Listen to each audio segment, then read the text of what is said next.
Hello दोस्तों, स्वागत करता हूं आप सभी को अपना यूट्यूब चैनल प्रेरणा क्लासेस में। चलिए दोस्तों, आज की क्लास शुरू करते हैं।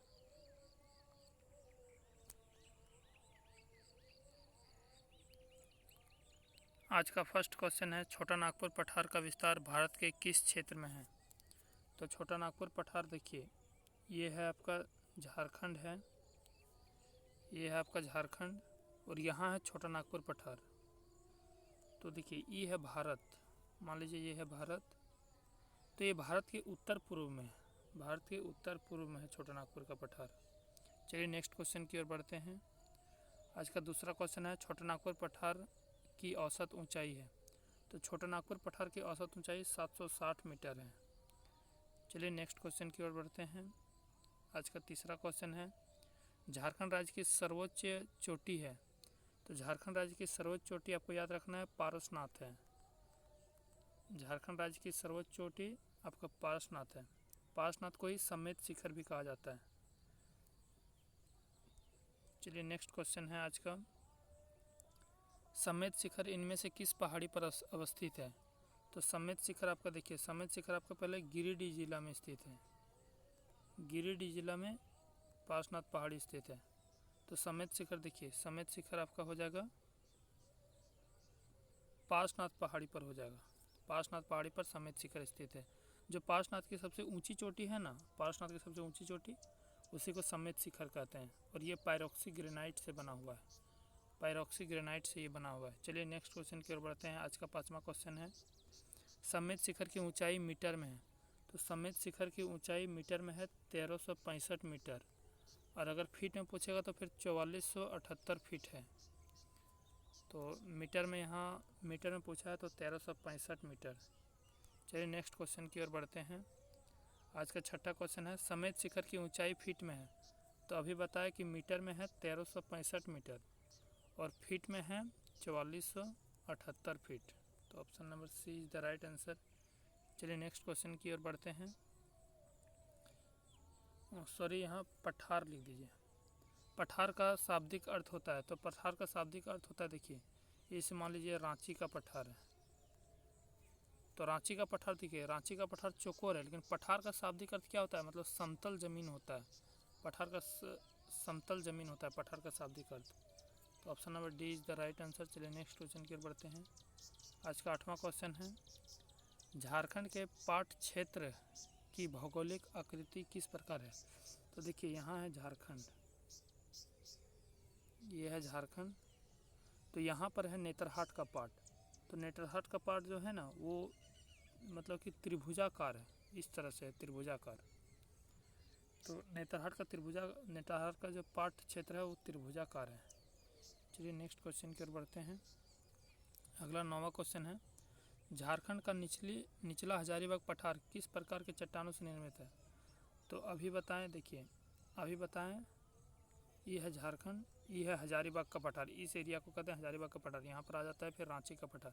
तो ये जो है ना, इसको कहते हैं निचली हजारीबाग का पठार। यहीं पर है गिरिडीह और यहीं पर है आपका पारसनाथ की पहाड़ी। तो यही पायरोक्सी ग्रेनाइट से ही बना हुआ है।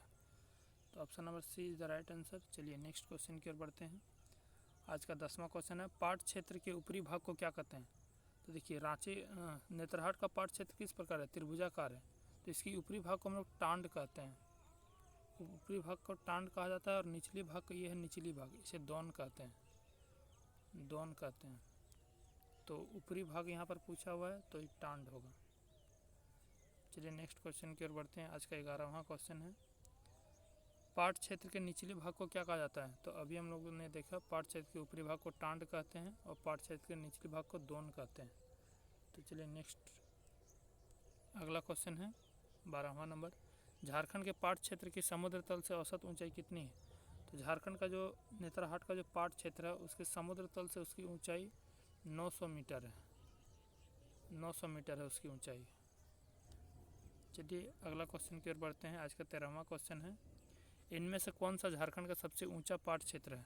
तो झारखंड का सबसे ऊंचा पाट क्षेत्र आपका हो जाएगा नेतरहाट, नेतरहाट पाट क्षेत्र आपका हो जाएगा। तो नेतरहाट पाट क्षेत्र, डी आपका इसका राइट आंसर होगा। चलिए अगला क्वेश्चन की ओर बढ़ते हैं।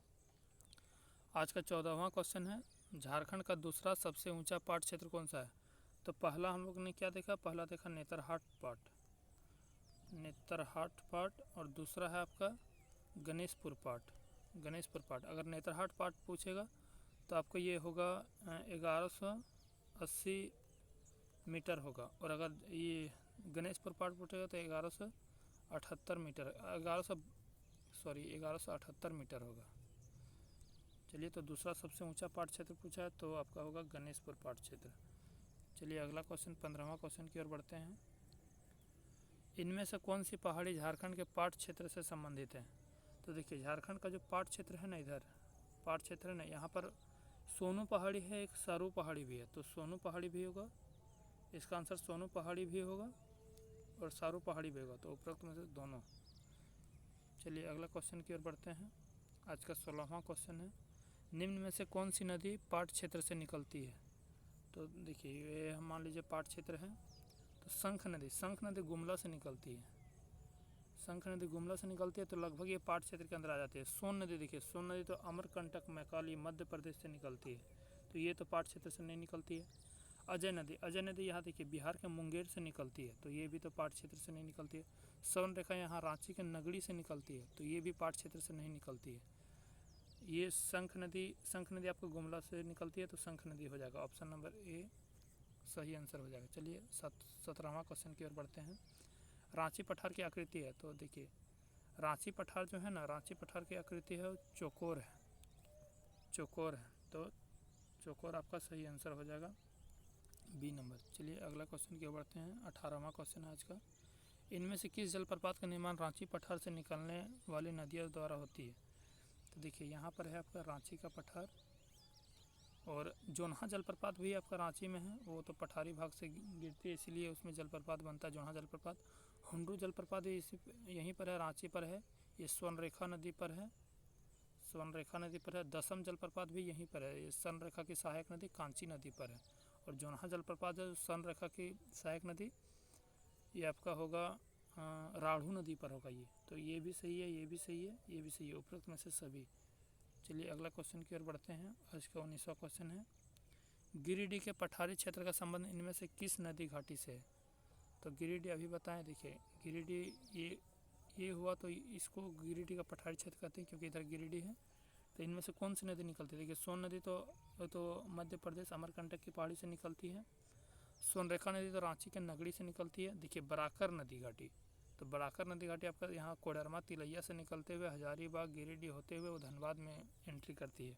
और उत्तरी कोयल नदी, यहाँ देखिए उत्तरी कोयल नदी ये लातेहार से निकलती है, और गढ़वा पलामू गढ़वा होते हुए ये जाके सोन नदी में मिल जाती है, तो आपका होगा यहाँ बराकर नदी इसका राइट आंसर हो जाएगा। चलिए अगला क्वेश्चन और आज का आखिरी क्वेश्चन की ओर बढ़ते हैं। पार्श्वनाथ की पहाड़ी किस नदी घाटी के निकट अवस्थित है?